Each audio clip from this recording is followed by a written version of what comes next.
अस्सलाम वालेकुम। एफआईए में जो रीसेंट जॉब्स आई हैं सुपरिटेंडेंट की, उनकी तैयारी के लिए लेक्चर सीरीज का आगाज कर रहे हैं। और ये पहला लेक्चर है जिसमें बेसिकली हम पेपरा रूल्स 2004 के ऊपर पहला लेक्चर रिकॉर्ड करेंगे। लेक्चर का स्टार्ट करते हैं। और लेक्चर का स्टार्ट करने से पहले आ,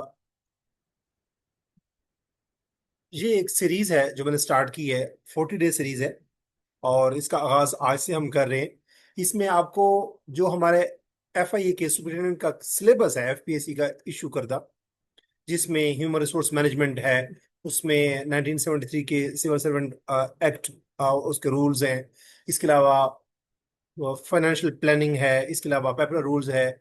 और जो फर्दर सिलेबस है वो A to Z 40 डेज में तैयार करवाया जाएगा।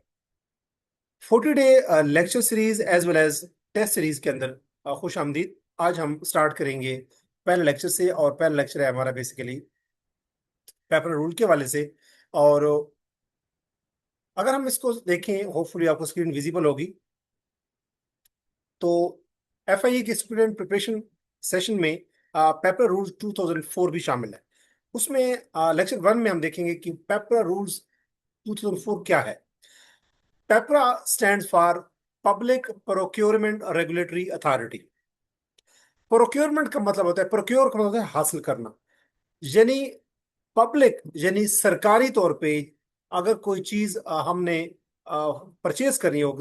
फॉर एग्जांपल, मैं एक एफआईए का ही एक एम्प्लॉई हूँ, और हमारा डिपार्टमेंट जो है एफआईए, उसने अपने इदारे के लिए कुछ बसेस या कुछ वेपन्स या कोई भी चीज परचेज करनी है, कोई इंफ्रास्ट्रक्चर परचेज करना है। तो अब एफआईए क्या है? एक पब्लिक इदारा है। अब इसने अगर कोई चीज प्रोक्योर करनी है, परचेज करनी है, हासिल करनी है, तो उसके लिए ये इसकी जो परचेजिंग होगी, जब ये कुछ टेंडर देंगे, ये कुछ बिड्स होंगी, या ये किस इदारे से मवाद लेंगे, सामान जो भी इन्होंने प्रोक्योर करना है, किस कॉन्ट्रैक्टर या किस सप्लायर से लेना है, किस प्राइस पे लेना है। तो इन इस प्रोक्योरमेंट के प्रोसेस को जो अथॉरिटी रेगुलेट करती है, उसको हम कहते हैं पब्लिक प्रोक्योरमेंट रेगुलेटरी अथॉरिटी, पेपरा। और ये रूल्स बनाए गए थे 2004 में। और उन रूल्स को कहा जाता है पब्लिक प्रोक्योरमेंट रूल्स, PPR 2004। ये रूल्स जो है इस्लामाबाद में नोटिफाई हुए, और 9 जून 2004 को नोटिफाई हुए। और ये आगे उसका रेजोल्यूशन का नंबर है। और under section 26 of public procurement regulatory authority ordinance 2002। अब यहां से एक और बात आपको पता चल गई कि पब्लिक प्रोक्योरमेंट रेगुलेटरी अथॉरिटी का जो ऑर्डिनेंस था वो 2002 का है, और उसके सेक्शन 26 के मुताबिक ये रूल्स बनाए गए। और ये रूल्स जो हैं, it these rules came into force immediately, जैसे ही इसको इनको पास किया गया, उस डेट से ही ये नाफिजुल अमल है। तो आपको समझ आ गई कि पेपर रूल्स क्या है। पेपरा ऑर्डिनेंस जो है, Punjab public procurement regulatory authority का जो ऑर्डिनेंस था 2002 का, उसके सेक्शन 26 के मुताबिक जो रूल्स बनाए गए उनको हम कहते हैं पब्लिक प्रोक्योरमेंट रूल्स 2004। और अगर हम इसका पहले बेसिक पर्पस पढ़ लें, जैसे मैंने अभी बताया, इनका पर्पस क्या है। ये प्रोवाइड करते हैं, ये रूल्स, एक ट्रांसपेरेंट, फेयर और इकोनॉमिकल एंड एफिशिएंट फ्रेमवर्क, एक ढांचा, एक एक एक प्लेटफॉर्म प्रोवाइड करते हैं फॉर प्रोक्योरमेंट, यानी कि कोई चीज अगर हासिल करनी हो, परचेज करनी हो, by federal government procurement agencies. यानी फेडरल गवर्नमेंट के अंदर जो प्रोक्योरिंग एजेंसीज आती हैं, जिन्होंने कोई चीज लेनी होती है, और वो होनी चाहिए फेडरल गवर्नमेंट के अंदर, with objective of achieving value for money, के जो भी पब्लिक मनी खर्च करे कोई इदारा, जैसे एफआईए इदारा है तो ये पब्लिक सेक्टर इदारा है। अगर वो कुछ मनी खर्च करेंगे, स्पेंड करेंगे, तो वो पब्लिक मनी होगी। तो अगर वो पब्लिक मनी करे, स्पेंड करके कोई चीज परचेज करना चाहते हैं, प्रोक्योर करना चाहते हैं, तो वो ऐसा नहीं हो कि वो फंड्स को जाया ना होने चाहिए, बल्कि पब्लिक मनी के लिए एफिशिएंट, बेहतरीन जो नेमल बदल जो है, वैल्यू है, वो हासिल करे, यानी कि कोई चीज जो हासिल करे वो एफिशिएंट हो। तो ये इसका पर्पज है, यानी कि पब्लिक मनी को इस तरीके से इस्तेमाल करना कि ट्रांसपेरेंट इस्तेमाल हो, उसका फेयर इस्तेमाल हो, इकोनॉमिकल चीजें परचेज की जाए। यानी कि ऐसा भी ना हो कि चीज 5 लाख की और तो वो इदारा जो है वो 50 करोड़ की वो ले रहा हो। और इसी तरीके से एफिशिएंट तरीके से ये प्रोक्योरमेंट का प्रोसेस हो, इस पर्पज के लिए ये बनाई जाती है, ताकि पब्लिक मनी का की वैल्यू जो है वो बेहतरीन अंदाज में वापस ली जाए। अब इसका अगर हम स्कोप और एप्लीकेबिलिटी देखें, तो ये रूल 3 के तहत इसको देखा जाता है। और ये रूल किस चीज के हैं बेसिकली, ये पेपरा रूल्स ही हैं। This the rule applies to all procurement. इनका जो पेपरा रूल्स हैं 2004, ये किन क्यों अप्लाई अप्लाई करते हैं, तमाम प्रोक्योरमेंट्स पे अप्लाई होते हैं। जो पब्लिक प्रोक्योरिंग एजेंसीज जो भी करती हैं प्रोक्योरमेंट्स, यानी कि पब्लिक प्रोक्योरिंग एजेंसीज जो भी प्रोक्योरमेंट्स करती हैं उन तमाम पे ये लागू होता है। और फर्दर वो पब्लिक प्रोक्योरिंग एजेंसीज किस पंजाब गवर्नमेंट की होनी चाहिए, केपी की, सिंध की, बलूचिस्तान की? नो, बल्कि वो फेडरल गवर्नमेंट की पब्लिक प्रोक्योरिंग एजेंसीज होनी चाहिए। Whether procurement take place with in और विद और आउटसाइड पाकिस्तान। यानी फेडरल गवर्नमेंट की जो प्रोक्योरिंग एजेंसीज हैं, वो चाहे पाकिस्तान के अंदर से या पाकिस्तान के बाहर से प्रोक्योरमेंट करती हैं, तो तमाम प्रोक्योरमेंट के ऊपर जो फेडरल गवर्नमेंट की तमाम प्रोक्योरिंग एजेंसीज जो प्रोक्योरमेंट करेंगी उनके ऊपर ये लागू होंगे पेपरा रूल्स। और ये रूल 3 ये बात कहता है इसके स्कोप के बारे में और इसकी एप्लीकेबिलिटी एप्लीकेबिलिटी के बारे में, कि पेपर रूल्स जो है उनका क्या स्कोप है, कि ये तमाम प्रोक्योरमेंट्स पे लागू है with in Pakistan, outside Pakistan. लेकिन प्रोक्योरिंग एजेंसीज क्या होनी चाहिए, फेडरल गवर्नमेंट की होनी चाहिए। तो अगर आगे हम इसकी इस मिसाल से आप समझाते हैं कि अगर कोई फेडरल गवर्नमेंट डिपार्टमेंट है, फॉर एग्जांपल मैं एफआईए की बात करता हूँ क्योंकि एफआईए फेडरल गवर्नमेंट का ही डिपार्टमेंट है। अगर ये परचेज करता है कोई गाड़ियां, कोई कंप्यूटर, कोई फर्नीचर, कोई कंसल्टिंग सर्विसेज परचेज करता है, या कंस्ट्रक्शन वर्क इसने करना है, कोई अपनी बिल्डिंग खड़ी करनी है, तो अब द पेपरा रूल्स जनरली अप्लाई। तो इस पे पेपरा रूल्स कौन से अप्लाई होंगे, ये 2004 वाले। याद रखें कि पेपर रूल 2004 जो है ये फेडरल रूल्स हैं। इनको हमने पंजाब, सिंध, बलूचिस्तान, केपी के, आजाद जम्मू कश्मीर, या गिलगित बल्तिस्तान के जो पेपर रूल्स उनके अपने अपने इदारा सूबों के हैं उनके साथ हमने मिक्स नहीं करना। अब हम पढ़ते हैं रूल 4 क्या है। रूल 4 ये कहता है कि 4 fundamental principles, every procurement should be fair, transparent, value for money उसके अंदर हो, और एफिशिएंट एंड इकोनॉमिकल। यानी कोई भी प्रोक्योरमेंट हो, कोई भी पब्लिक इदारा, यानी कि फेडरल पब्लिक इदारा जो होगा, फेडरल गवर्नमेंट के अंदर जो पब्लिक प्रोक्योरिंग एजेंसी होगी, जो चीज परचेज कर रही होगी, जो ले रही होगी, उसने जो भी प्रोक्योरमेंट करनी है, वो प्रोक्योरमेंट का प्रोसेस फेयर हो, ट्रांसपेरेंट हो, वैल्यू फॉर मनी हो। यानी कि अगर 50 लाख लगा के कोई चीज ली जा रही है, प्रोक्योर की जा रही है, तो वो 50 लाख की इवज जो ली जाने वाली चीज है वो वाकई it should B worth it, it should B worth purchasing. उसके बाद एफिशिएंट एंड इकोनॉमिकल, यानी कि एफिशिएंट में टाइम और रिसोर्सेज कम से कम लगे और रिजल्ट अच्छे से अच्छा हो। और इकोनॉमिकल का मतलब ये है कि वो मुआशी लिहाज से इस तरह भी ना हो बहुत एक्सपेंसिव भी ना हो और बहुत सस्ती भी ना हो, इकोनॉमिकल हो। Remember, F T V fair, T से ट्रांसपेरेंट, वी से वैल्यू फॉर मनी, एंड ई से एफिशिएंट या इकोनॉमिकल। अब हम बात करते हैं कि what is the central philosophy of PPRA rules. इसको हम फिलोसफी करते हैं, फिलोसॉफिकल बेसिकली वर्ड होता है।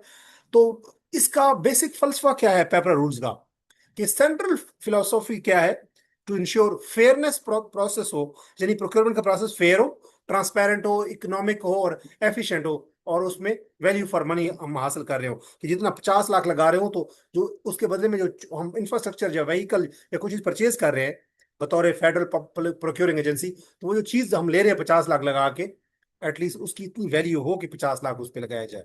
पब्लिक प्रोक्योरमेंट के ऊपर जी लागू होता है पब्लिक पेपर रूल्स 2004। अब वैल्यू फॉर मनी, ये रूल 2 का सब सेक्शन 1 है। वैल्यू फॉर मनी का क्या मतलब है, वैल्यू फॉर मनी का मतलब ये है कि बेस्ट रिटर्न हम हासिल करें जो भी हम रुपये खर्च करें। यानी फेडरल गवर्नमेंट, यानी फेडरल पब्लिक प्रोक्योरिंग एजेंसी, अगर मैं सपोज एफआईए का मेंबर हूं, मेरा जो इदारा है वो फेडरल इदारा है, तो अगर इन्होंने कोई चीज परचेज करनी है तो अभी इसका मतलब है कि एफआईए जो है ये प्रोक्योरिंग एजेंसी है। अब अगर इसने कोई चीज परचेज करनी है, तो अगर ये 1 रुपया लगाएगा तो 1 रुपया के बदले में बेस्ट रिटर्न हासिल होना चाहिए। 50 करोड़ रुपए अगर लगा रहा है एफआईए और उसके बदले में कोई व्हीकल्स ले रहा है, या सपोज हम एयरफोर्स की बात करें, तो अगर एयरफोर्स की बात करें और उसने कोई अपने हथियारे लेने हैं, तो अगर वो 50 करोड़ लगाते हैं या 50 मिलियन लगाते हैं, तो उसके बदले में जो चीज ली जा रही है वो बेस्ट रिटर्न हो उसका। तो वैल्यू फॉर मनी के अंदर ये है कि जो चीज हम ले रहे हैं वो उसकी क्वालिटी हो, टाइमलीनेस, ये चीज ना हो कि हमने एक चीज में हमें साल में चाहिए और वो हमें 6 साल बाद जाके हमें अगला कॉन्ट्रैक्टर या सप्लायर दे रहा हो। तो टाइमलीनेस, रिलायबिलिटी हो, यानी कि वो चीज के ऊपर रिलाई किया जा सकता हो। आफ्टर सेल सर्विसेज, बाकी चीज हम परचेज करते हैं तो वो चलती नहीं है हमसे, या उसकी कोई रिपेयरमेंट करनी पड़ती है, या उसकी ऑपरेशन को डिफॉल्ट आ जाता है या फॉल्ट आ जाता है, या हमें उसके कुछ स्पेयर पार्ट्स लेने पड़ते हैं, तो आफ्टर सेल सर्विसेज भी वो जो कॉन्ट्रैक्टर या सेलर है या जो आप कह सकते हैं सप्लायर, वो हमें प्रोवाइड करे। और अपग्रेड अवेलेबिलिटी, यानी कि अगर जैसे हम मोबाइल में कोई ऐप यूज करते हैं, फॉर एग्जाम्पल कोई ऐप भी है, तो वो ऐप वक्त के साथ उसकी अपडेट्स आती हैं। ऐसा ना हो कि एक हम चीज लें और उसके अंदर फ्यूचर में अपडेट्स ही ना हो। तो उसमें अपडेट अपग्रेडेबिलिटी हो, और उसकी प्राइस मुनासिब हो, इकोनॉमिकल हो, और उसके अंदर जो उसका सोर्स जो है वो भी रिलायबल हो और लेजिटिमेट हो, और होल लाइफ कॉस्ट, यानी कि अगर कोई चीज हम खरीदें तो वो पूरी उसकी इकोनॉमिकल लाइफ होएगी। अच्छा, ओवरऑल क्वालिटी उसकी ओवरऑल अच्छी हो। तो इंपॉर्टेंट पॉइंट ये है कि value for money does not mean कि it should be simply lowest price. Value for money का मतलब ये है कि अगर हम 50 लाख ले रहे हैं, दे रहे हैं, तो उसमें बदले में जो चीज है उसमें ये सारी अपर जो 9 क्वालिटीज हमने पढ़ी हैं, ये सारी चीजें होनी चाहिए।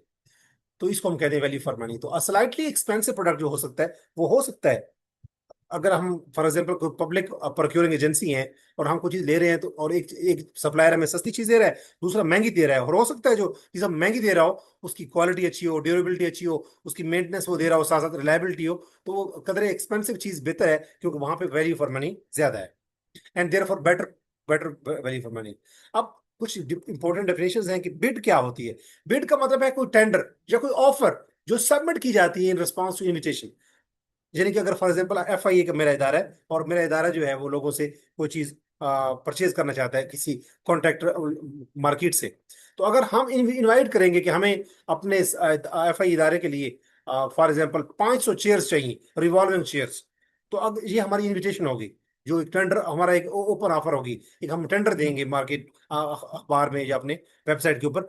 तो जब हम टेंडर देंगे या जब हम इनविटेशन देंगे या जब हम ऑफर देंगे, उसके रिस्पॉन्स में जो, यानी कि हम जो लोगों से कहेंगे कि हमें इतनी कुछ चेयर चाहिए, ये उसकी स्पेसिफिकेशंस हैं और ये इस प्राइस पे और इस क्वालिटी पे, तो वो उसमें जो रिस्पांस में जो चीज ऑफर आएगी, रिस्पांस में जो आप कह सकते हैं ऑफर आएगी या उसको टेंडर आएगा, उसको हम क्या कहते हैं, ये क्या है, बिड है।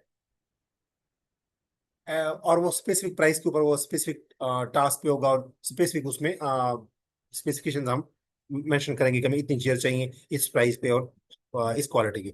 बिडर का मतलब ये है कि वो बंदा, जब हम इनवाइट करते हैं कि हमारे इदारे को 500 चेयर्स चाहिए इस प्राइस के ऊपर इस क्वालिटी की, तो जो बंदा रिस्पॉन्स देता है, लेकिन जो कॉन्ट्रैक्टर या सप्लायर रिस्पॉन्स देगा, जो अपनी बिड जमा करवाएगा, ऑफर देगा हमें, उसे हम क्या कहेंगे, बिडर। जिनकी जो बिड बना रहा होता है, जो बिड दे रहा होता है, उसको बिडर कहते हैं। और कॉन्ट्रैक्टर क्या होता है, कॉन्ट्रैक्ट का मतलब ये कि कोई शख्स या कोई कंसल्टेंट या कोई फर्म या कोई कंपनी या कोई इदारा जो ये अंडरटेकिंग दे रहा हो कि हम क्या करेंगे, गुड्स देंगे, सर्विसेज देंगे या वर्क्स प्रोवाइड करेंगे। यानी कि जो गुड्स सर्विसेज और वर्क्स प्रोवाइड करने वाले जो पर्सन या कंसल्टेंट या फर्म या ऑर्गेनाइजेशन या कंपनी, उसे हम क्या कहते हैं, कॉन्ट्रैक्टर। और कॉन्ट्रैक्ट क्या होता है, कोई एक एग्रीमेंट है जो इन्फोर्सेबल बाई लॉ हो, यानी कि अदालतों में उसको इन्फोर्स किया जा सकता हो, उसके ऊपर सूट किया जा सकता हो, डिफेंस उसका किया जा सकता हो। आगे है कंपेटिटिव बिडिंग क्या होती है। कंपेटिटिव बिडिंग ये होती है, ये एक प्रोसीजर है that leads to award of a contract. एक पूरा प्रोसेस होगा, उसके बाद क्या होगा, एक अवार्ड दिया जाएगा, एक कॉन्ट्रैक्ट बाद में उसके साइन किया जाएगा। यानी कि ये एक ऐसा प्रोसीजर है जिसके नतीजे में बेसिकली एक कॉन्ट्रैक्ट साइन होता है, और वो कॉन्ट्रैक्ट किसी कॉन्ट्रैक्टर को या किसी सप्लायर को दिया जाता है, वेयर इंटरेस्टेड पर्सन या फार्म्स या कंपनीज या ऑर्गेनाइजेशन में बिड। यानी ये एक प्रोसेस है जिसमें हम प्रपोजल देते हैं कि हमें इतनी चेयर चाहिए, और हमें जो रिस्पांस में जो कॉन्ट्रैक्ट होंगे, जो बिडर्स होंगे वो बिड्स देंगे, और एक पूरा प्रोसेस होगा। उस प्रोसेस के नतीजे में हम जो सूटेबल कोई भी एक उनमें से चूज करेंगे जो हमारी स्पेसिफिकेशंस के मुताबिक पूरा उतर रहा हो, और प्राइस के हिसाब से ओके, और उसके जो प्रोडक्ट सैंपल्स हैं वो भी हमें पास आ रहे हो, हम ओके कर रहे हो, और उस शख्स को हम उनके साथ, उस कंपनी के साथ हमारा क्या हो जाएगा, एग्रीमेंट हो जाएगा। और उसको इस पूरे प्रोसेस को हम क्या कहते हैं, जिसमें बहुत सारी कंपनीज जो हैं या फर्म्स या बिडर्स जो है वो आपस में compete कर रहे होते हैं, इसको कंपैटिटिव बिडिंग कहते हैं।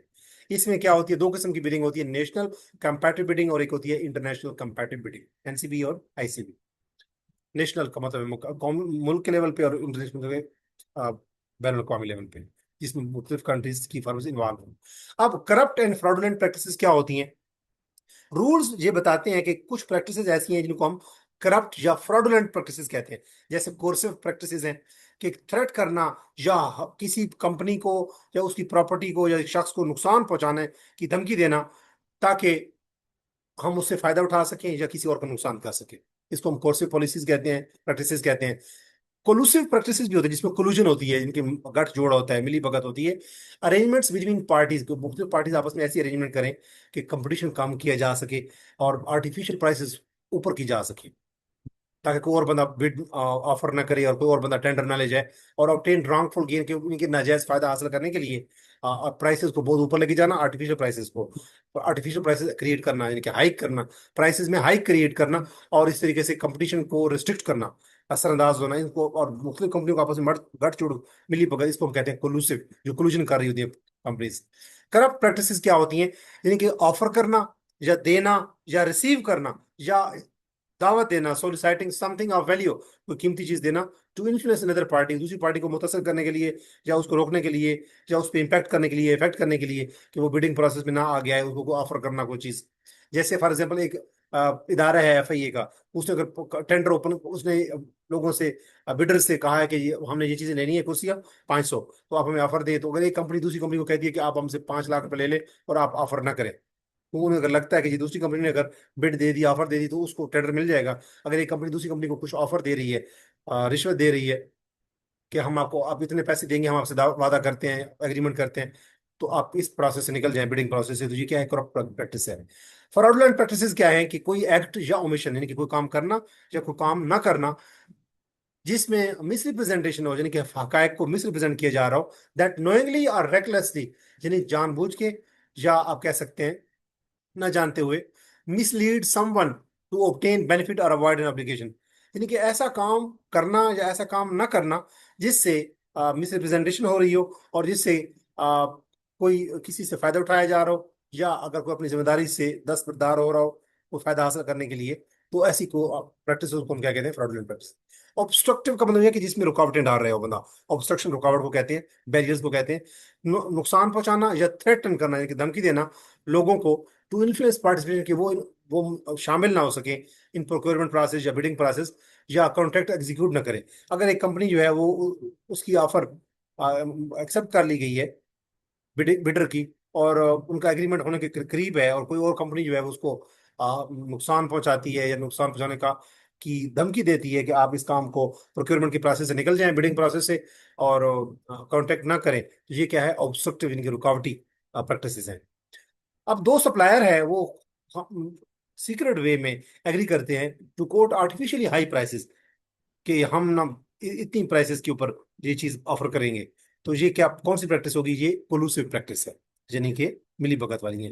क्रॉस डिबार्ड का मतलब ये होता है कि एक बिडर जो है, अगर उसको डिबार समझा जाएगा बाई एनी प्रोक्योरिंग एजेंसी, ये is considered debarred by all procuring agencies. अगर एक इदारा, यानी कि FIA इदारा है, वो किसी एजेंसी को, बिडर को कह देता है कि आप, हाँ, उनको वो बार कर देता है, यानी उनको डिस्qualify कर देता है, तो सिर्फ FIA नहीं बल्कि बाकी फेडरल गवर्नमेंट के इदारे उसको क्या करेंगे? डी बार कर देंगे। इसको हम कहते हैं क्रॉस बार, डी बार। क्रॉस डी बार का मतलब ये कि अगर फेडरल गवर्नमेंट का एक प्रोक्योरिंग एजेंसी किसी बिडर को, किसी कंट्रैक्टर को, सप्लायर को डिस्qualify कर देती है, तो बाकी जो फेडरल प्रोक्योरिंग एजेंसीज होंगी वो भी उसको डी बार्ड ही समझेंगी, डिक्लेयर करेंगी। तो क्रॉस डिपार्टमेंट का मतलब ये है कि effect is not limited to the original procuring agency. इसका मतलब ये नहीं है कि एक प्रोक्योरिंग एजेंसी ही सिर्फ उसको, कंपनी किसी को, किसी सप्लायर बिडर को डी बार करेगी, बल्कि बाकी प्रोक्योरिंग एजेंसीज भी हैं वो भी उसको डी बार समझेंगी। इसको कहते हैं क्रॉस डी बार।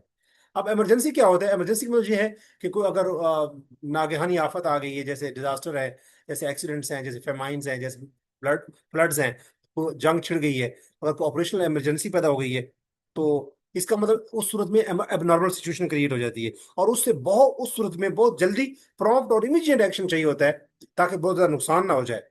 तो उस सूरत में लोगों को नुकसान हो सकता है, प्रॉपर्टी को या इन्वायरमेंट को नुकसान हो सकता है। ऐसी सूरत हाल में एबनॉर्मल सिचुएशन के अंदर को हम इमरजेंसी कहते हैं। और ई प्रोक्योरमेंट क्या होती है? ऐसी प्रोक्योरमेंट का प्रोसेस, जब कोई फेडरल प्रोक्योरिंग एजेंसी जब परचेज करती है, कोई चीज प्रोक्योर करती है, जिसमें इंफॉर्मेशन और कम्युनिकेशन टेक्नोलॉजी इस्तेमाल हो, जिसमें डिजिटल मीन्स इस्तेमाल हो, जिसमें इलेक्ट्रॉनिक मीन्स इस्तेमाल हो प्रोक्योरमेंट प्रोसेस के लिए, ऐसी प्रोसेस को क्या कहते हैं? ई प्रोक्योरमेंट या इलेक्ट्रॉनिक प्रोक्योरमेंट। फ्रेमवर्क एग्रीमेंट क्या होता है? फ्रेमवर्क एग्रीमेंट जो है, ये इजाजत देता है बेसिकली अब प्रोक्योरिंग एजेंसी को टू प्रोक्योर, कि वो गुड्स हासिल कर ले, सर्विसेज हासिल कर ले, या वर्क्स हासिल कर ले, जो हर वक्त चाहिए होते हैं, यानी कि ऐसी सर्विसेज, ऐसे गुड्स और ऐसे वर्क्स जो कि कंटिन्यूसली चाहिए होते हैं या जो बार बार चाहिए होते हैं। तो एक फ्रेमवर्क एग्रीमेंट जो है वो इजाजत देता है एक प्रोक्योरिंग एजेंसी को कि आप गुड्स और सर्विसेज और वर्क्स जो है वो मंगवाते रहा करें, क्योंकि आपको वो कंटिन्यूसली चीजें चाहिए होती हैं और रिपीटेडली चाहिए, बार बार चाहिए होती हैं। तो उसमें कुछ एग्रीड, कुछ टर्म्स हो जाएंगी, लिखी जाएंगी एग्रीमेंट में, और कुछ कंडीशंस स्पेसिफाई कर दी जाएंगी। और उन कंडीशन और टर्म्स के अंडर एक प्रोक्योरिंग एजेंसी जो है वो बार बार नहीं जाएगी, बल्कि वो क्योंकि उनको रनिंग आइटम्स होते हैं, कंटिन्यूसली वो चीजें वो चाहिए होती हैं रूटीन मैटर में रिपीटेडली, तो उस एक एग्रीमेंट साइन हो जाएगा। उसको हम कहते हैं फ्रेमवर्क एग्रीमेंट। अच्छा, इंपॉर्टेंट ड्यूरेशन क्या है? रूल 16A के मुताबिक ओपन फ्रेम एग्रीमेंट जो है उसकी मैक्सिमम 3 ईयर तक मुदत है, और जो क्लोज फ्रेमवर्क एग्रीमेंट है उसकी मैक्सिमम 1 साल तक मुदत है। यानी मैक्सिमम 3 साल तक जो है एक कंपनी जो है वो बजाय कि वो दोबारा इजाजत लेती रहे, वो ऑर्डर लेती रहेगी without going for the lengthy process of getting approval. और जो क्लोज फ्रेम एग्रीमेंट है वो 1 साल के लिए होता है। अब हम प्रोक्योरमेंट प्लानिंग की बात करते हैं, तो रूल 8 के मुताबिक every procuring agency was required to devise a mechanism, एक मैकेनिज्म बनाएगी फॉर डिटेल प्रोक्योरिंग प्लानिंग। यानी प्रोक्योरमेंट के प्रोसेस की प्लानिंग की जाती है, और उस प्लानिंग के लिए हर प्रोक्योरिंग एजेंसी एक मैकेनिज्म डेवलप करेगी अंडर रूल 8। और प्लानिंग के अंदर किस चीज को ख्याल रखा जाएगा कि अगर एक प्रोक्योरिंग एजेंसी कुछ ले रही है, प्रोक्योरमेंट कर रही है, तो एक्चुअल रिक्वायरमेंट्स क्या है, अवेलेबल रिसोर्सेज कौन कौन से हैं, डिलीवरी किस वक्त हो सकती, और कंप्लीशन टाइम कौन से वक्त तक, वो कितने टाइम तक चीजें सप्लायर पहुंचा देगा, फ्यूचर बेनिफिट्स क्या होंगे। इसको हम कहते हैं रूल 8 के मुताबिक बेसिकली प्रोक्योरमेंट प्लानिंग। कि हर प्रोक्योरिंग एजेंसी जो है वो एक मैकेनिज्म डेवलप करेगी जिसमें वो अपनी पूरी प्लानिंग बताएगी कि हमें कौन सी, हमारी रिक्वायरमेंट क्या है, हमें हमारे पास क्या रिसोर्सेज हैं जो हमने स्पेंड करने हैं, और हमें कितने टाइम में कोई चीज हमारे हम तक डिलीवर होनी चाहिए, और इसके अलावा फ्यूचर बेनिफिट्स उसके क्या होने चाहिए। ये प्रोक्योरमेंट प्लानिंग है बेसिकली। उसके बाद नो स्प्लिटिंग या रीग्रुपिंग। रूल 9 कहता है कि स्प्लिटिंग नहीं होना चाहिए, प्रोक्योरमेंट का जो प्रोसेस है उसको स्प्लिट ना करें, या उसको रीग्रुप ना करें, या रीऑर्गेनाइज ना करें। एक procuring agency should not split और regroup plan procurements in a manner contrary to rules के। यानी कि प्रोक्योरिंग एजेंसी को अगर कोई चीज परचेज करनी है, तो उसने अपनी प्रोक्योरमेंट का जो ऑर्डर है उस ऑर्डर को रीऑर्डर, री स्प्लिट या रीग्रुप नहीं करना चाहिए। एनुअल प्रोक्योरमेंट रिक्वायरमेंट्स जो प्लान की जाती हैं या जो अनाउंस की जाती हैं वो प्रॉपरली होनी चाहिए, और उनको सेपरेट नहीं करना चाहिए, रीग्रुप नहीं करना चाहिए अकॉर्डिंग टू रूल 9। अब मिसाल के तौर पे एक डिपार्टमेंट है, उसको कुछ गुड्स चाहिए, कितनी अमाउंट की, 9 लाख की। अब वो ये जो इदारा है वो ये नहीं कर सकता कि अभी वो 3 लाख की चीजें मंगवा ले, 3 लाख की वो अगले 6 महीने बाद मंगवा ले, और 3 महीने की अगले 7 महीने बाद मंगवा ले, नहीं। बल्कि अगर कोई कंपनी ऐसा करती है तो वो पेपरा रूल्स के कंट्रेरी है, यानी कि वो पेपरा रूल्स के प्रोसीजर को आप कह सकते हैं स्टाइफल कर रही है। तो इसको हम कहते हैं कि स्प्लिटिंग अलाउड नहीं है, रीग्रुपिंग अलाउड नहीं है। अच्छा, why is procurement splitting prohibited? अगर ये सवाल आ जाए कि ये जो हमने अभी बात की है कि ये क्यों बेसिकली प्रोहिबिटेड है, आंसर ये है कि जब हम प्रोक्योरमेंट के प्रोसेस के अंदर जो चीज हमें ऑर्डर चाहिए, अगर उसको हम स्प्लिट कर दें या रीग्रुप कर दें, तो उससे क्या होता है कि पेपर रूल जो है वो स्टाइफल होते हैं, और ट्रांसपेरेंसी नहीं रहती, फेयर कंपटीशन नहीं रहता। अब स्पेसिफिकेशन, ये रूल 10 के मुताबिक है कि स्पेसिफिकेशन का मतलब ये है कि specification must allow widest possible competition. कि स्पेसिफिकेशन ऐसी हो कि बहुत ज्यादा लोग जो है, बिडर जो है उस कंपटीशन में शामिल हो, कंपटीशन का पैमाना वसी हो जाए। Not favour a particular group supplier. Specification जो प्रोडक्ट्स हमें चाहिए, सपोज हम FIA हैं और हम प्रोक्योरिंग एजेंसी हैं, हमें अगर कोई चीज चाहिए, तो वो इस तरह की नहीं होनी चाहिए कि वो किसी खास कंपनी जो हमारे करीबी रिश्तेदारों की हो, दोस्तों की हो, हमारे उनकी जो स्पेसिफिकेशन है वो ऐसी नहीं होनी चाहिए कि वो किसी एक सप्लायर को बड़ी सूट कर रही हो। नॉट डिसएडवांटेज अदर बिडर्स, जो बाकी बिडर्स हैं जिन्होंने बिड्स देनी है, जो पोटेंशियल बिडर्स हैं, ऐसी स्पेसिफिकेशन नहीं होनी चाहिए कि जो बाकी बिडर्स को नुकसान दे और हमारे जानने वाले बिडर्स के पास उस चीजें में पड़ी और वो उसको फेवर दें। और जनरली भी जेनेरिक, और जो स्पेसिफिकेशन होनी चाहिए वो स्पेसिफिक नहीं होनी चाहिए, बल्कि जेनेरिक होनी चाहिए, जनरल होनी चाहिए। They should not ordinarily mention brand name. कि जो स्पेसिफिकेशंस है उसमें ब्रांड नेम नहीं होना चाहिए, मॉडल नंबर नहीं होना चाहिए, कंट्री ऑफ ओरिजिन नहीं होना चाहिए, और कैटलॉग नंबर नहीं होना चाहिए।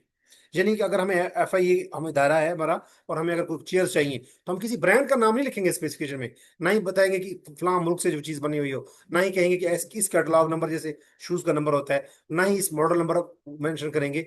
ये चीजें नहीं, ब्रांड मेंशन नहीं किया जाता स्पेसिफिकेशन में, बल्कि स्पेसिफिकेशन जनरल होती है। हाँ, अगर कुछ एक्सेप्शंस भी हैं कि अगर मेंशनिंग अ ब्रांड और catalogue number is genuinely essential, अगर वो जरूरी है ब्रांड नेम या कैटलॉग नंबर मेंशन करना, या कोई और अल्टरनेटिव हो ही ना, तो उस सूरत में क्या है, ब्रांड का नाम की जगह पे हम क्या लेते हैं, आर इक्विलेंट, ओ आर और या इक्विलेंट, यानी अपनी स्पेसिफिकेशन मेंशन करके आर इक्विलेंट लिखते हैं। जैसे अक्सर पीपीएससी एफपीएससी में जो जॉब्स आती हैं उसमें लिखा होता है बीएस स्पेशल एजुकेशन या BS political science or equivalent, तो या उसकी मुतरादिफ, तो आर इक्विलेंट का वर्ड ऐड किया जाता है ब्रांड का नेम मेंशन करने की बजाय, और साथ जस्टिफिकेशन लिखी जाती है कि हमें ये हमें आर इक्विलेंट क्यों लिखा है। अच्छा, क्या गवर्नमेंट जो डिपार्टमेंट है वो किसी ब्रांड को जस्टिफाई कर सकता है? जनरली स्पेसिफिकेशन जेनेरिक होनी चाहिए।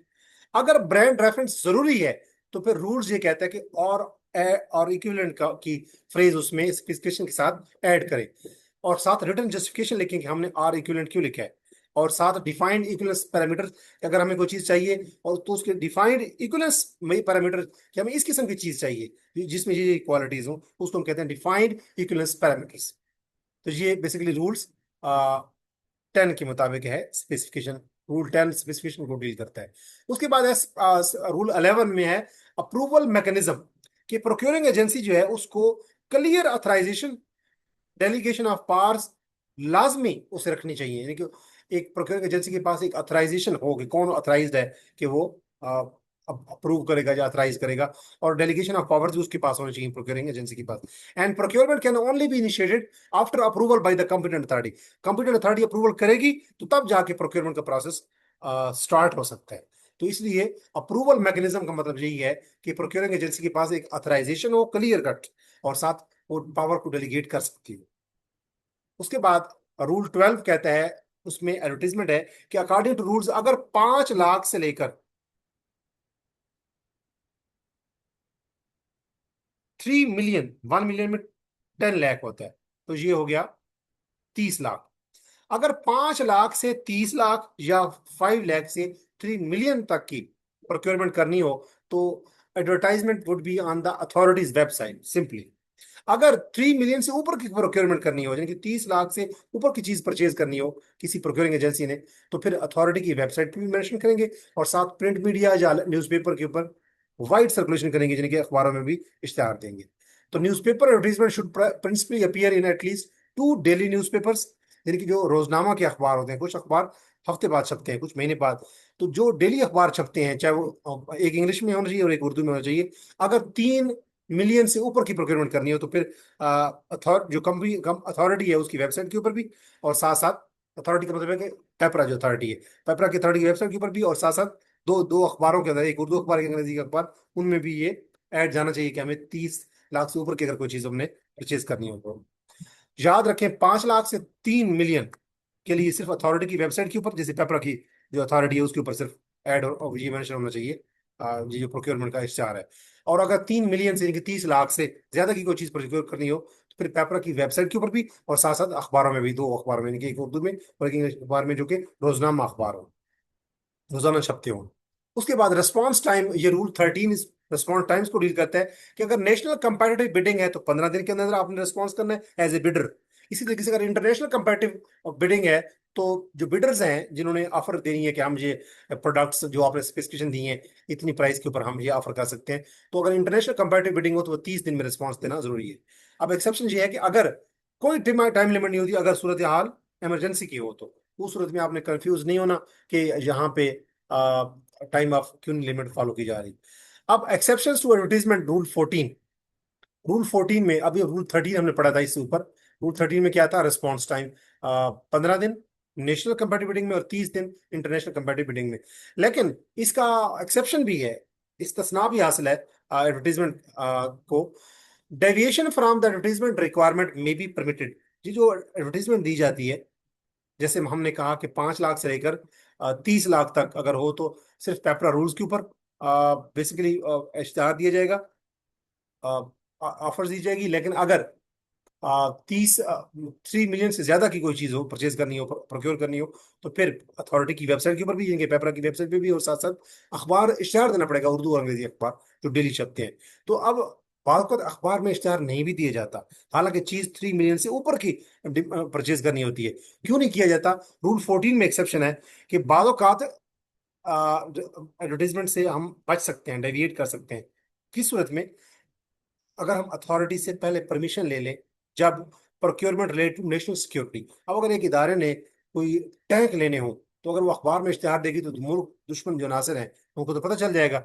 लिहाजा नेशनल सिक्योरिटी की सिचुएशन में जब हमें लगता हो कि अगर हमने एडवर्टाइज कर दिया अखबार में तो तमाम लोगों को पता चल जाएगा, और जो हमारे नॉन स्टेट एक्टर्स हैं उनको पता चल जाएगा। लिहाजा उस सूरत में जब नेशनल सिक्योरिटी जियोपर्डाइज हो सकती हो, कंप्रोमाइज हो सकती हो, तो उस सूरत में अखबार में इश्तेहार देना जरूरी नहीं है। और ऐसा भी हो सकता है कि पब्लिकेशन वुड डिस्क्लोज प्रोप्राइटरी या इंटेलेक्चुअल प्रॉपर्टी। बात करते एक कंपनी जो है वो एक खास चीज बनाती है, अगर हमने अखबार में इश्तेहार दे दिया तो उस सूरत में जो जो कंपनी से ये चीज बनाती है पाकिस्तान में, वो उसके प्रोप्राइटरी या इंटेलेक्चुअल जो प्रॉपर्टी राइट्स हैं वो लोगों को पता चल सकता है कि फलां कंपनी के पास है, और कंपनी भी वो एक ही है वो जो चीज बना रही है। तो ऐसी सूरत में हम पब्लिश नहीं करेंगे एडवर्टीजमेंट, और ये रूल 14 के मुताबिक है। तो अब एफआईए में भी रेलेवेंस है इसके हवाले से कि अगर एफआईए जो इदारा है उसके अपने सिक्योरिटी ऑपरेशंस होते हैं, सिक्योरिटी इंफॉर्मेशन होती है, सेंसिटिव ऑपरेशंस होते हैं इसके। अगर इन्होंने अपने ऑपरेशन के लिए कोई कीमती चीज परचेज करनी हो, 3 मिलियन से अबव हो, तो सिर्फ पेपरा की वेबसाइट के ऊपर अगर आएगा आएगा, लेकिन उसके अलावा एडवर्टीजमेंट पब्लिकेशन नहीं होगी।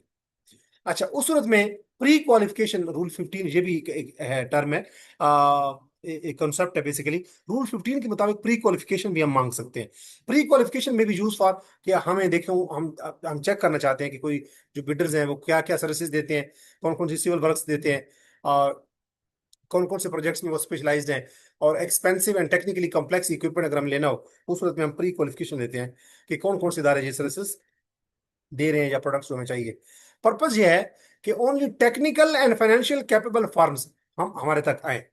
क्या अगर हमें कोई ऐसी चीज चाहिए जिसके अंदर टेक्निकल प्रोडक्ट्स चाहिए होते हैं या स्पेशलाइज किस्म की सर्विसेज में चाहिए, तो हम प्री क्वालिफिकेशन जो है वो बेसिकली रिक्वायर करते हैं, ताकि हम तक सिर्फ वो बिडर रब्ता करे जो टेक्निकली साउंड हो और फाइनेंशियली तौर पे वो कैपेबल हो, और उनके पास मैनेजेरियल कैपेबिलिटी भी हो जिस लेवल की चीज हमें चाहिए।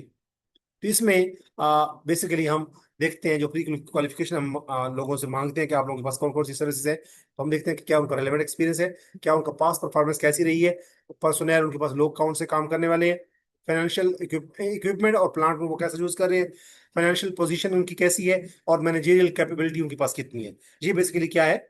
Pre qualification. ये भी रूल 15 के तहत बेसिकली हम रिक्वायर करते हैं। अगर हमने कुछ सर्विसेज चाहिए हो तो हम देखते हैं कि वो जो हम कहेंगे कि हमें ये चीजें चाहिए, तो अब तमाम जो इदारे हैं वो अपनी ऑफर्स पेश करें, तो हमें पता चल जाएगा कि ये प्री क्वालिफिकेशन बेसिकली चीजें आ गई हैं। हम उनमें से हम फाइनल कर लेंगे कि कौन कौन से इदारे जो हैं वो हमें सर्विसेज अच्छी दे सकते हैं। उनके पास कॉम्पिटेंट लोग भी हैं, उनके पास मैनेजरियल कैपेबिलिटी भी है, और उनके पास आप कह सकते हैं कि रिक्वायर्ड प्लांट्स भी हैं, मशीनरी भी है। अब इसमें फैक्टर्स इंक्लूड क्या है कि ये हमने बात कर ली। डिसक्वालिफिकेशन का थी मैंने ये रूल। अच्छा, ये जो प्री क्वालिफिकेशन थी ये रूल 15 के तहत थी। उसके बाद रूल 18 के मुताबिक क्या है डिसक्वालिफिकेशन? डिसक्वालिफिकेशन ये है कि अगर एक कॉन्ट्रैक्टर या सप्लायर जो है उसको डिसक्वालीफाई कर दिया जाएगा अगर इंफॉर्मेशन जो उसने सबमिट की है, अगर किसी कॉन्ट्रैक्टर ने या सप्लायर ने, अगर वो गलत है, वो मटीरियली इनएक्यूरेट है या इनकम्प्लीट है। अगर किसी सप्लायर या कॉन्ट्रैक्टर ने हमें ऐसी इंफॉर्मेशन दी है जो गलत है, बोगस है, इनएक्यूरेट है और इनकम्प्लीट है, तो हम उसको क्या कर देंगे, उस सप्लायर कॉन्ट्रैक्टर को डिस्क्वालीफाई कर देंगे अंडर रूल 18।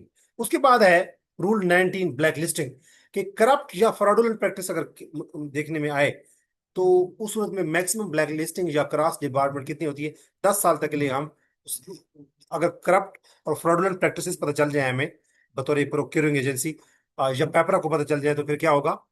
रूल 19 के मुताबिक जो करप्ट या फ्रॉडुलेंट प्रैक्टिसेस में मुलविस इदारा पाया जाएगा, कॉन्ट्रैक्टर या सप्लायर या, उनको हम 10 साल के लिए बार कर देंगे। यानी कि बार का मतलब है डी बार कर देंगे, ब्लैक लिस्ट कर देंगे। अच्छा, रूल 19 के मुताबिक अगर कोई इदारा जो है वो उसने कॉन्ट्रैक्ट में ब्रीच की है, जो उसने कॉन्ट्रैक्ट साइन कर दिया था, या उसने परफॉर्म नहीं किया कॉन्ट्रैक्ट, तो मैक्सिमम 3 साल तक के लिए उसको डी बार कर दिया जाएगा, ब्लैक लिस्ट कर दिया जाएगा। इसी तरीके से अगर कोई इदारा जो है उसने failure to abide by bid securing declaration, अगर एक बिडर है उसने डिक्लेरेशन पास की थी लेकिन वो उसको पूरा नहीं करा जो उसने डिक्लेरेशन पास की थी, या जो हमने बेसिकली एक जब फाइनल बिड से पहले हम एक डिक्लेरेशन देते हैं कि ये चीजें अगर आपको मंजूर हैं तो फिर आप हमारे साथ साइन करें एग्रीमेंट। तो वो जो बिड सिक्योरिंग डिक्लेरेशन है, अगर वो कोई बिडर जो है उसको फॉलो नहीं कर रहा, अबाइड बाय नहीं कर रहा, उस पर कंप्लायंस नहीं शो कर रहा, तो मैक्सिमम 6 मंथ्स के लिए वो इदारा क्या हो जाएगा, वो बिडर या वो प्रोक्योरमेंट वो कॉन्ट्रैक्टर या वो बेसिकली सप्लायर या वो कॉन्ट्रैक्टर या वो फार्म या वो आप कह सकते हैं कि बिडर जो है वो क्या हो जाएगा, कॉन्ट्रैक्टर सप्लायर 6 मंथ के लिए डी बार या ब्लैक लिस्ट हो जाएगा।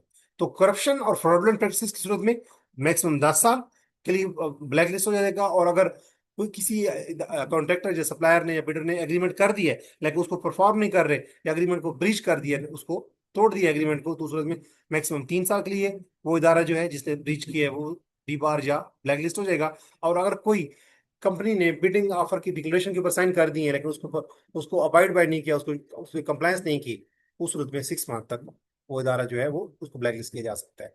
तो 10-3-6 करप्शन की सूरत में 10 ईयर्स, कॉन्ट्रैक्ट फेलियर की सूरत में 3 ईयर, और बिड सिक्योरिंग रेगुलेशन के ऊपर अमल नहीं किया, कंप्लायंस नहीं किया तो 6 मंथ्स।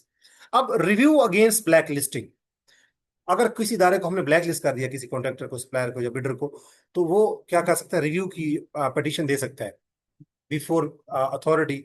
अथॉरिटी का मतलब है पेपर के अंदर आपके सामने, within 30 days of communication of black listing. अगर किसी इदारे को ब्लैक लिस्ट कर दिया गया है, बार कर दिया गया है या डी बार कर दिया गया है, तो वो अथॉरिटी के सामने within 30 days review application दे सकते हैं कि मेहरबानी करके मेरी एप्लीकेशन पे नजरसानी करें। और अथॉरिटी जो है वो विद इन 90 डेज उसको डिसाइड करेगी किस चीज को, रिव्यू पिटीशन को, फॉर द पर्पज ऑफ, जिस इदारे को उन्हें ब्लैक लिस्ट कर दिया, अगर वो रिव्यू पिटीशन दाखिल करता है कि हमें क्यों ब्लैक लिस्ट किया गया है, हम तो बिल्कुल सही चल रहे थे, तो उनकी जो रिव्यू पिटीशन है उसको जो अथॉरिटी है पेपरा उसको 90 डेज के अंदर अंदर क्या करेगी, डिसाइड करेगी इट्स डिसीजन, और उसका जो डिसीजन होगा वो फाइनल होगा। अच्छा, आगे है प्रिंसिपल प्रोक्योरमेंट मेथड। रूल 20 के मुताबिक प्रिंसिपल प्रोक्योरमेंट का जो मेथड है उसमें ओपन कंपैरेटिव बिडिंग होती है। किन चीजों के लिए, गुड्स के लिए, सर्विसेज के लिए और वर्क्स के लिए। जब जहां पे गुड्स चाहिए होती हैं किसी इदारे को, सर्विसेज चाहिए होती हैं और वर्क चाहिए होते हैं, उस सूरत में ओपन कंपैरेटिव बिडिंग होती है। तो ये प्रोक्योरमेंट का प्रिंसिपल प्रोक्योरमेंट का मेथड है, basically open comparative bidding, rule 20 के मुताबिक। What is the principal procurement method under PPRA rules, तो ये क्या है, ओपन प्रोक्योरमेंट बिडिंग। आगे है सबमिशन ऑफ बिड्स। रूल 22 कहता है कि बिड्स की submission, bids must be submitted in sealed package और पैकेजेस, यानी कि जो जो बिडर्स जमा करवाते हैं, कंपनियां जमा करवाती हैं, वो सील्ड होनी चाहिए, इनवेल्प में बंद होनी चाहिए। So their contents can not be known until they are properly open, यानी कि जो ऑफर को जमा करवाएगा, बिड जमा करवाएगा, टेंडर जमा करवाएगा, तो वो सील्ड होने चाहिए ताकि जो बंदा उसको वसूल कर रहा है उसको पढ़ ना सके, वो एक्सपोज नहीं होनी चाहिए। ये रूल 22 कहता है कि बिड्स क्या होनी चाहिए, सील्ड वेपन में, इनवेल्प में जमा करवाएं। और रूल 23 क्या कहता है कि बिडिंग डॉक्यूमेंट्स कौन कौन से चाहिए।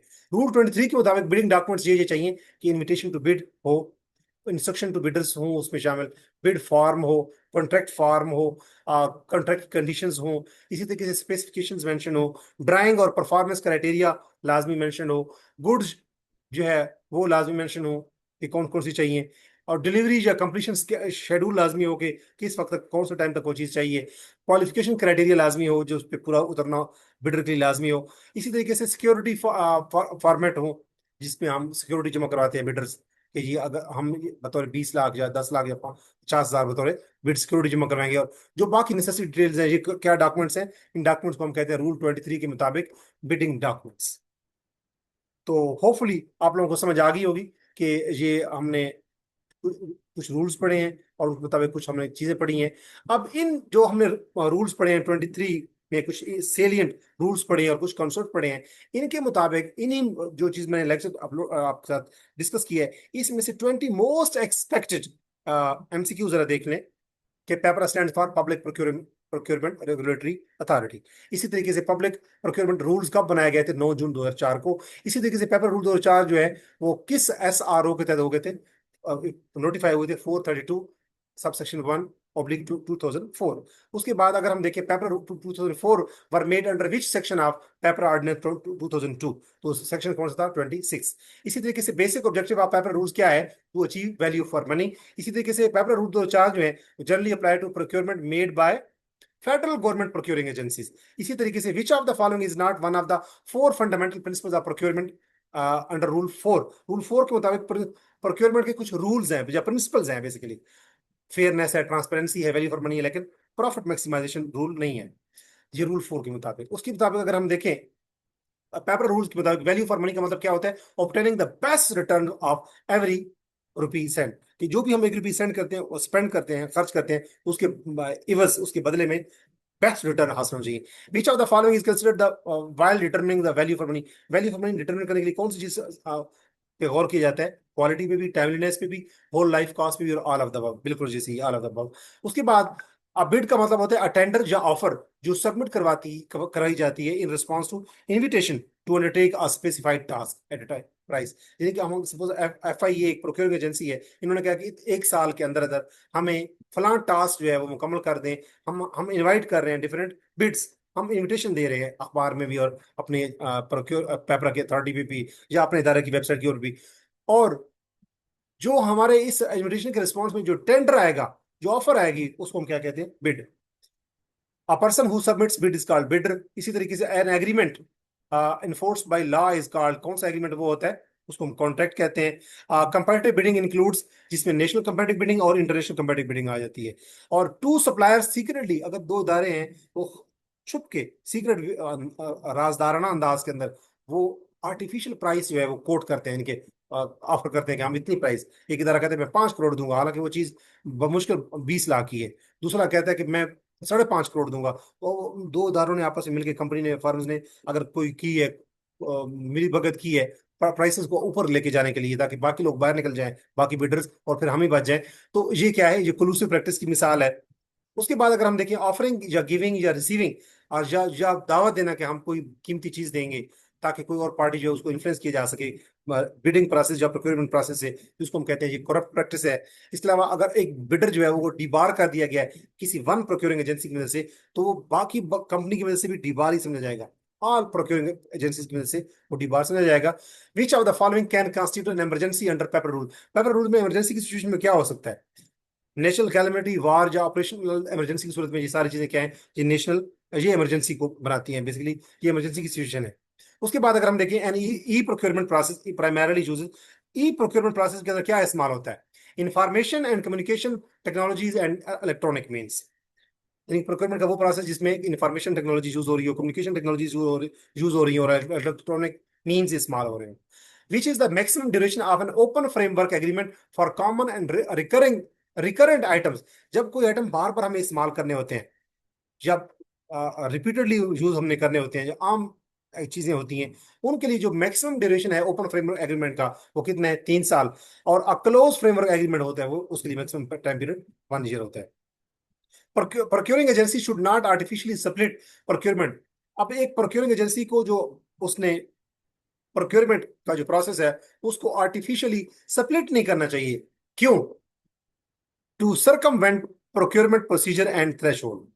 यानी कि जो प्रोक्योरमेंट का प्रोसेस है उसको सरकमवेंट, जो उसको दरमियान में उसमें रोड़े नहीं अटकाने चाहिए, और थ्रेशोल्ड को, जो एक स्टैंडर्ड है जो प्रोक्योरमेंट का प्रोसेस का, उसको मुतासर नहीं होने देना चाहिए। तभी एक प्रोक्योरिंग एजेंसी को प्रोक्योरमेंट प्रोसेस को स्प्लिट नहीं करना चाहिए। तो अगर कोई एक प्रोक्योरिंग एक्चुअल रिक्वायरमेंट है 9 लाख की चीजों की, तो हम एक कंपनी ऐसा नहीं कह सकती कि वो 3-3 लाख की मरतबा की करके 3 मरतबा वो प्रोक्योरमेंट करे। नो, क्योंकि ये पेपरा रूल्स की रूह के अगेंस्ट है, कंट्रेरी है। स्पेसिफिकेशन अंडर रूल 10, रूल 10 जो है वो स्पेसिफिकेशन के बारे में बताता है कि उनको क्या होना चाहिए? जेनेरिक होना चाहिए and design to allow the widest possible competition. Specifications ऐसी होनी चाहिए, अगर एक एफआईए को कोई, फॉर एग्जांपल, कुर्सियां चाहिए 500, तो हम ऐसी स्पेसिफिकेशंस हो जिससे कंपटीशन में बहुत सारे लोग आए हैं उसमें, और वो जो स्पेसिफिकेशंस हो वो जनरल हो, जेनेरिक हो, स्पेसिफिक ना हो कि फलां ब्रांड की फलां कुर्सी, फलां मॉडल नंबर की कुर्सी चाहिए। नो, बल्कि स्पेसिफिकेशन जेनेरिक होनी चाहिए, ताकि बहुत से लोग उसमें कंपटीशन में हिस्सा लेके, बहुत से बिडर्स उसमें बिड्स में शामिल हों, और वाइड कंपटीशन हो। उसके बाद अगर if mentioning a particular brand is genuinely essential, the specification should include or equivalent. अगर हमें एफआईए को कोई ऐसी कुर्सी चाहिए कि जरूर है मेंशन करना ब्रांड का नाम, तो फिर हम ब्रांड के नाम की बजाय हम लिखेंगे, वो जो हमें स्पेसिफिकेशन हम लिखेंगे, साथ लिखेंगे आर इक्विवेलेंट। उसके बाद अगर हम देखें कि what is the minimum response time for national competitive bid? Minimum response national competitive bid के लिए 15 दिन है, और इसी तरीके से इंटरनेशनल कंपेटिटिव बिडिंग के लिए प्रोसेस के लिए मिनिमम टाइम क्या होता है? 30 दिन। और what is the maximum black listing या cross department period for corrupt और फ्रॉडुलेंट? अगर कोई बिडर या कॉन्ट्रैक्टर या सप्लायर वो करप्ट या फ्रॉडुलेंट प्रैक्टिसेस में आ गया है, तो उसको हम डिबार कर देंगे, उसको ब्लैक लिस्ट कर देंगे। कितने टाइम के लिए? मैक्सिमम 10 साल के लिए। उसके बाद और अगर हम देखें तो करप्शन के अंदर 10 साल। और इसी तरीके से पहले हमने पढ़ा है जो अभी हमने पढ़ा है, ये है बेसिकली करप्ट और फ्रॉडुलेंट प्रैक्टिसेस में मैक्सिमम 10 ईयर्स है। इसी तरीके से नीचे लिखा हुआ है कि अगर 10 ईयर्स जो है वो करप्शन और फ्रॉडुलेंट प्रैक्टिसेस के लिए है। ये है बेसिकली, हम देख लेते हैं। 10 ईयर्स अगर हम करप्शन होगी, फ्रॉड होगा तो 10 ईयर्स। इसी तरीके से अगर हम देखें फेलियर टू, अगर कोई एग्रीमेंट कोई कंपनी पूरा नहीं कर रही, उसको ब्रीच कर रही है, तो फिर क्या होगा? 3 साल। और अगर कोई बिडर या कोई कॉन्ट्रैक्टर या सप्लायर ने फाइल के ऊपर साइन किए, कॉन्ट्रैक्ट साइन किया, लेकिन और उसने बिड डिक्लेरेशन पे साइन किया, लेकिन उसको कंप्लायंस नहीं शो कर रही, तो उसको 6 मंथ का टाइम पीरियड मेंशन है। उसके अलावा अगर हम देखें तो principal method for procurement under rule 20 के मुताबिक प्रोक्योरमेंट का जो प्रोसेस है, जो प्रिंसिपल मेथड है, जो मेन प्रिंसिपल है, वो क्या है कि ओपन कंपैटिटिव बिडिंग होनी चाहिए। तो ये हमने बेसिकली 20 मोस्ट इंपोर्टेंट एमसीक्यूज पढ़े। अगर आप एफआईए की तैयारी कर रहे हैं और आप चाहते हैं कि as per syllabus of FPSC FIA की सुपरिटेंडेंट की तैयारी आपकी A to Z हो, तो आप मेरे पेड सेशन को ज्वाइन कर सकते हैं, जिसमें बेसिकली 40 डेज का ये सेशन है।